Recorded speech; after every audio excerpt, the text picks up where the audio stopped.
অনেক বছর আগের কথা। এক দূরবর্তী গ্রাম ছিল, যার নাম ছিল শান্তিপুর। এই গ্রামটি পাহাড় ও ঘন জঙ্গলে ঘেরা ছিল। এখানকার মানুষ ছিল খুবই সহজ সরল। কৃষিকাজ করেই তারা জীবিকা নির্বাহ করত। যদিও গ্রামের নাম ছিল শান্তিপুর, কিন্তু সেখানে শান্তির খুবই অভাব ছিল। গ্রামের মধ্যে অশান্তি বেশি ছিল। এই গ্রাম সামাজিক কুসংস্কারে ভরপুর ছিল। এই গ্রামে বাস করত এক নারী, যার নাম ছিল সুমিত্রা। সে এক বিধবা নারী। তার স্বামী হরিপ্রসাদের মৃত্যু হয়েছে 3 বছর আগে। হরিপ্রসাদ যখন অসুস্থ হয়ে মারা যান, তখন থেকে সুমিত্রার জীবনে শুধু কান্না আর অপমান ছাড়া কিছুই জুটেনি। হরিপ্রসাদ গ্রামের একজন সাধারণ কৃষক ছিলেন।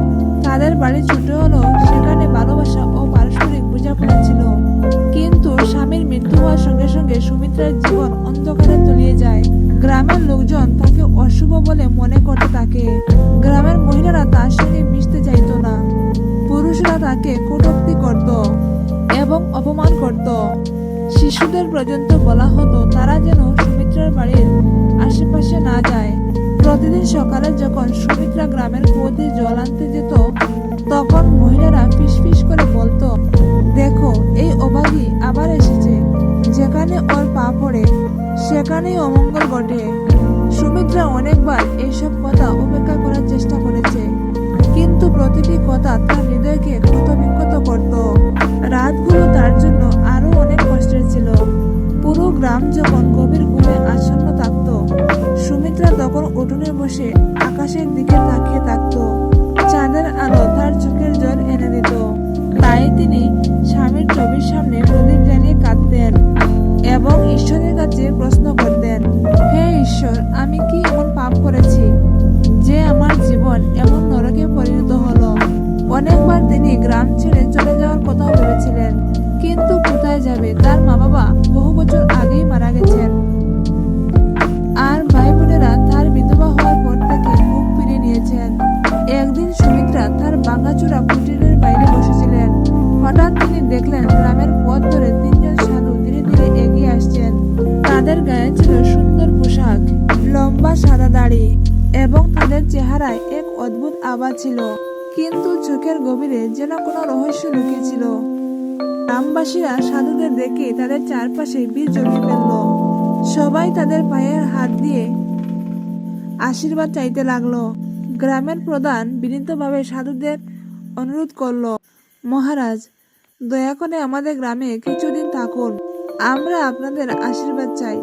সাধুরা তাদের অনুরোধ গ্রহণ করলেন, কিন্তু হঠাৎ তাদের চোখ পড়ল সুমিত্রার দিকে। তাদের মধ্যে সবচেয়ে বৃদ্ধ সাধুটি সুমিত্রাকে দেখে বলল, এই নারী অত্যন্ত দুঃখে আচ্ছন্ন হয়ে আছে, তবে এর ভাগ্যে বিশেষ কিছু লেখা আছে। এই কথা শুনে গ্রামবাসীরা চমকে উঠল।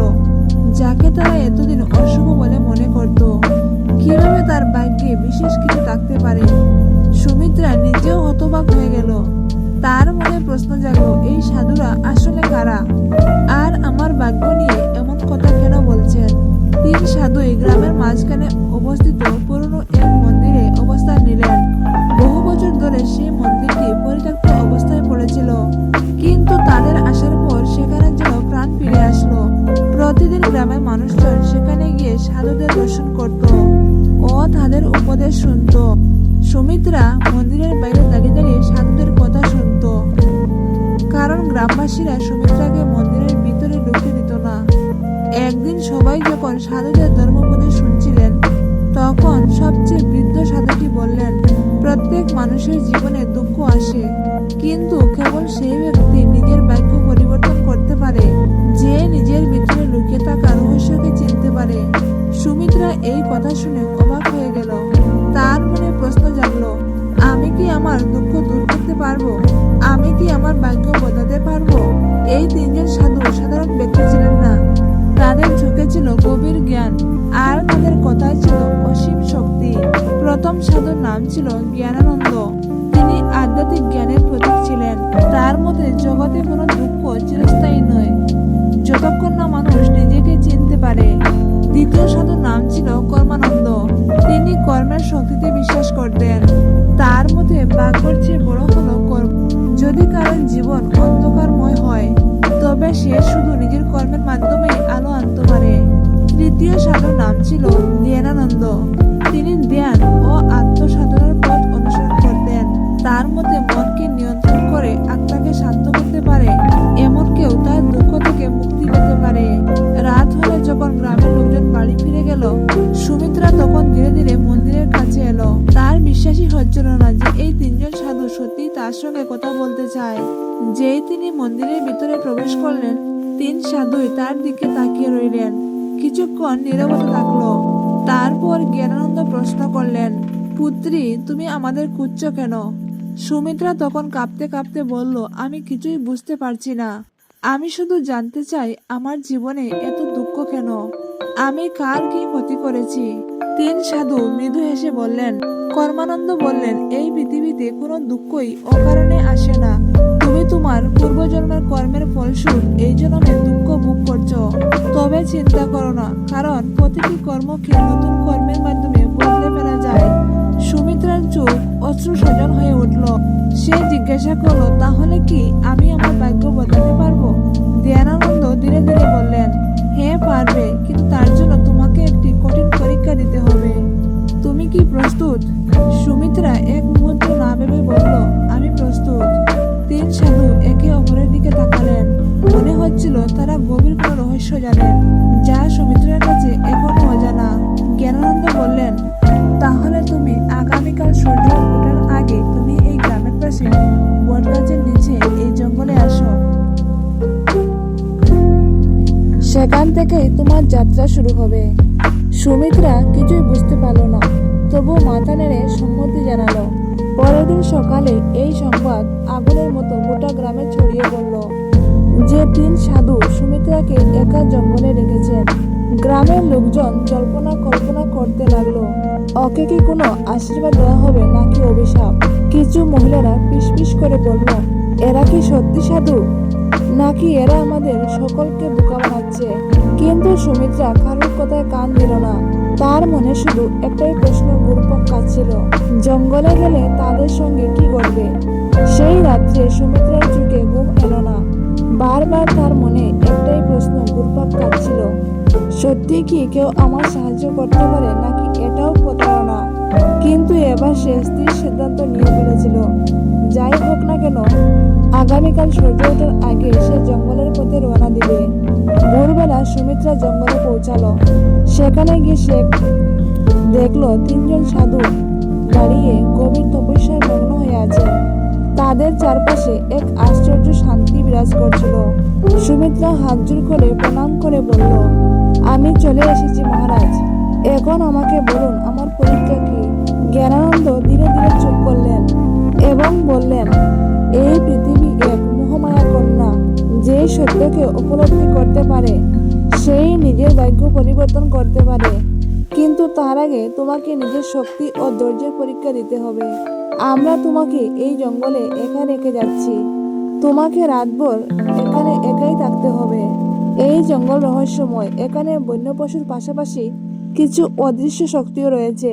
কিন্তু যদি তুমি নিজের ভয়কে জয় করতে পারো, তাহলে তোমার প্রথম পরীক্ষা সফল হবে। সুমিত্রা এই কথা শুনে শিউরে উঠল। রাতভর একা, এটা কি করে সম্ভব? এই অন্ধকার জঙ্গলে সে আতঙ্কিত হয়ে পড়ল, কিন্তু নিজের মনকে শক্ত করল এবং বলল, আমি প্রস্তুত। তিন সাধু মৃদু হেসে বললেন, আমরা আগামীকাল ভোরবেলায় এখানে আসব।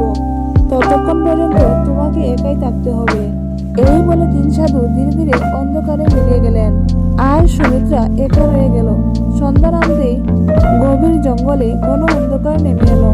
চারিদিক থেকে অদ্ভুত শব্দ ভেসে আসতে লাগলো। দূরে কোনো গাছের ডালে একটি পেঁচা ডাকছিল, ঝোপের মধ্যে কিছু একটা সরসর করছিল। সুমিত্রা নিজের মনকে সামলানোর চেষ্টা করলো এবং একটি গাছের নিচে গিয়ে বসে পড়ল। কিন্তু রাত যত গভীর হতে লাগলো, তার বড় তত বাড়তে লাগলো। হঠাৎ সে অনুভব করলো যেন কোনো ছায়ামূর্তি ধীরে ধীরে তার দিকে এগিয়ে আসছে। তার হৃদয় স্পন্দন দ্রুত হয়ে গেল। একই কোনো বন্যজন্তু নাকি ভূত? ঠিক তখনই তার মনে পড়লো সেই সাধুদের কথা, যদি তুমি ভয়কে জয় করতে পারো তবে তোমার প্রথম পরীক্ষায় সফল হবে। সুমিত্রা গভীর শ্বাস নিল চোখ বন্ধ করলো এবং নিজেকে বলল, আমাকে ভয় পেলে চলবে না। আমি এখানে একা নয়, আমার সঙ্গে স্বয়ং ঈশ্বর আছেন। এই ভাবনা আসতে সে অনুভব করলো সেই ছায়ামূর্তিটি ধীরে ধীরে মিলিয়ে যাচ্ছে। রাতভর বিভিন্ন শব্দ, অদ্ভুত কম্পন আর ভয়ানক অনুভূতির মধ্যে সে নিজেকে শান্ত রাখলো। একবারও সে নিজের মনকে দুর্বল হতে দিল না। ভোরের প্রথম কিরণ যখন জঙ্গলের উপর পড়ল, তখন সুমিত্রা স্বস্তির নিঃশ্বাস ফেলল। কিছুক্ষণ পর 3 সাধু সেখানে এসে উপস্থিত হলেন। তারা দেখলেন সুমিত্রার মুখে এখন ভয় নয়, বরং এক প্রশান্ত শান্তি। জ্ঞানানন্দ বললেন, কন্যা, তুমি তোমার প্রথম পরীক্ষায় সফলভাবে উত্তীর্ণ হয়েছ। তুমি ভয়কে জয় করতে পেরেছ। এখন তোমার জীবনে এক মহান পরিবর্তন আসতে চলেছে। সুমিত্রার চোখে এক নতুন আশার আলো ফুটে উঠল। সে বুঝতে পেরেছিল ভয় শুধুমাত্র আমাদের মনেই থাকে, আর আমরা যখন তার সম্মুখীন হই তখন তা নিজেই বিলীন হয়ে যায়। ভয়ের অন্ধকার রাত পেরিয়ে আসার পর সুমিত্রার মনে এখন আতঙ্কের জায়গায় আত্মবিশ্বাস জন্ম নিয়েছে। যখন সূর্যের সোনালি আলো গাছের পাতার ফাঁক দিয়ে তার মুখে পড়ল, তখন সে অনুভব করলো সে আগের থেকে অনেক বেশি শান্ত, শক্তিশালী এবং দৃঢ় প্রতিজ্ঞ। 3 সাধুই দেখে মৃদু হাসলেন। তুমি প্রথম ধাপ পেরিয়ে গেছো, এখন তুমি দ্বিতীয় পরীক্ষার জন্য প্রস্তুত হও। সুমিত্রা বিনীতভাবে মাথা নত করে বলল, আমি প্রস্তুত মহারাজ। এরপর ওই 3 সাধু সুমিত্রাকে নিয়ে জঙ্গলের ভিতর এক পুরানো পাহাড়ের চূড়ায় এক মন্দিরে নিয়ে গেলেন। মন্দিরটি দেখতে খুবই সাধারণ ছিল, কিন্তু তার চারপাশে যেন এক রহস্যময় শক্তির উপস্থিত ছিল। সুমিত্রা যখন মন্দিরের প্রবেশদ্বারে পা রাখল, তখন তার শরীর হালকা কেঁপে উঠল। ঠিক সেই মুহূর্তে জ্ঞানানন্দ বলে উঠলেন, এখন সময় হয়েছে, আমরা তোমাকে আমাদের প্রকৃত পরিচয় জানাবো। সুমিত্রা বিস্মিত হয়ে বলল, আপনাদের প্রকৃত পরিচয় কি? জ্ঞানানন্দ চোখ বন্ধ করলেন এবং হঠাৎ তার শরীর থেকে এক উজ্জ্বল আলো বেরিয়ে আসলো। একই সঙ্গে জ্ঞানানন্দ ও কর্মানন্দ সেই জ্যোতির মধ্যে আচ্ছন্ন হয়ে গেলেন। এক নিমিষেই তাদের রূপ পরিবর্তন হলো। তারা আর সাধারণ সাধু নন, বরং 3 জন দিব্য প্রাণী। তারা দেবতা ছিলেন। সুমিত্রা বিস্ময়ে হতবাক হয়ে গেল। কর্মানন্দ বললেন, আমরা কোনো সাধু নয় কন্যা, আমরা ব্রহ্মা, বিষ্ণু ও মহেশ্বরের দূত। এই পৃথিবীতে আমরা বিশেষ একটি উদ্দেশ্যে এসেছি। জ্ঞানানন্দ বললেন, আমরা আদেশ পেয়েছিলাম এমন একজনকে খুঁজে বের করতে হবে যে সত্যিকারে আন্তরিকতা দিয়ে নিজের ভাগ্যকে পরিবর্তন করতে চায়। আমরা তোমাকে বেছে নিয়েছি। সুমিত্রার চোখ তখন অশ্রু সজল হয়ে উঠল। এখন তার কাছে সব পরিষ্কার হয়ে গেল। এই সাধুরা কোনো সাধারণ মানুষ নন, তারা স্বর্গ থেকে প্রেরিত দূত। জ্ঞানানন্দ বললেন, তুমি ভয়কে জয় করেছ, কিন্তু এখন তোমার আরো একটি পরীক্ষা বাকি রয়েছে, ত্যাগের পরীক্ষা। সুমিত্রা কৌতূহল নিয়ে জিজ্ঞাসা করলো, আমাকে কি ত্যাগ করতে হবে? কর্মানন্দ বললেন, তোমাকে তোমার সবচেয়ে প্রিয় বস্তু ত্যাগ করতে হবে, সেই বস্তু যার প্রতি তোমার গভীর আসক্তি রয়েছে। সুমিত্রা তখন চিন্তায় পড়ে গেল। তার জীবনে এমন কিছু ছিল না যা সে নিজের বলতে পারে, কিন্তু তার মনে পড়ল তার স্বামী হরিপ্রসাদের ছবি। হরিপ্রসাদের মৃত্যুর পর সেটি ছিল একমাত্র অবলম্বন যা তাকে তার অতীতের ভালোবাসার সঙ্গে সংযুক্ত রেখেছিল। যখনই সে দুঃখী হতো, সেই ছবির দিকে তাকিয়ে স্বামীর স্মৃতি আঁকড়ে ধরত।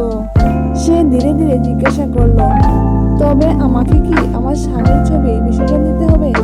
জ্ঞানানন্দ বললেন, যদি সেটি তোমার সবচেয়ে প্রিয় বস্তু হয় তবে হ্যাঁ, কিন্তু মনে রেখো, প্রকৃত ত্যাগ তখনই হয় যখন তা স্বেচ্ছায় করা হয়।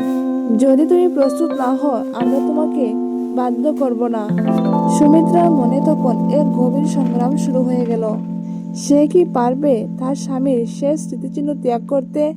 কিছুক্ষণ চুপচাপ থাকার পর সে বলল, যদি আমার জীবন বদলানোর জন্য এটি প্রয়োজন হয় তবে আমি প্রস্তুত।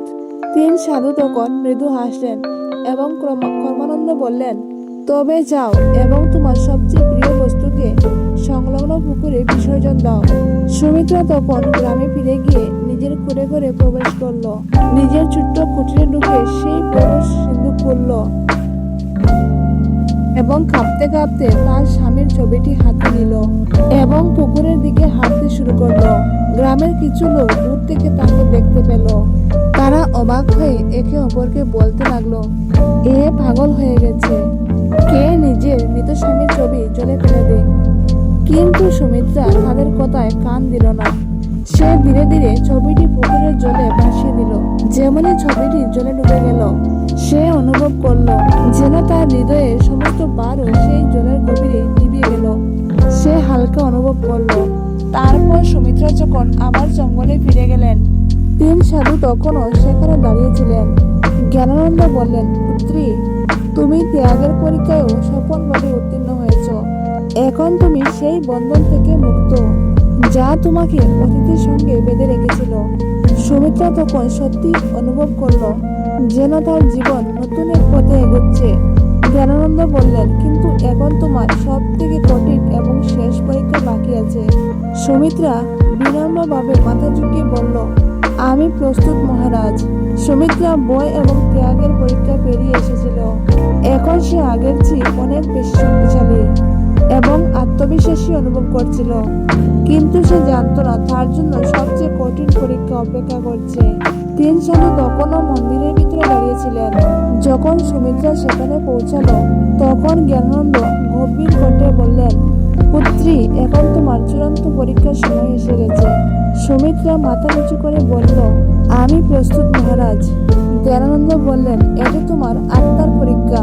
তুমি কি শুধু নিজের জন্য বাঁচতে চাও নাকি অন্যের জন্য? এবার তোমাকে তা প্রমাণ করতে হবে। সুমিত্রা তখন বিস্মিত হয়ে প্রশ্ন করল, আমাকে কি করতে হবে?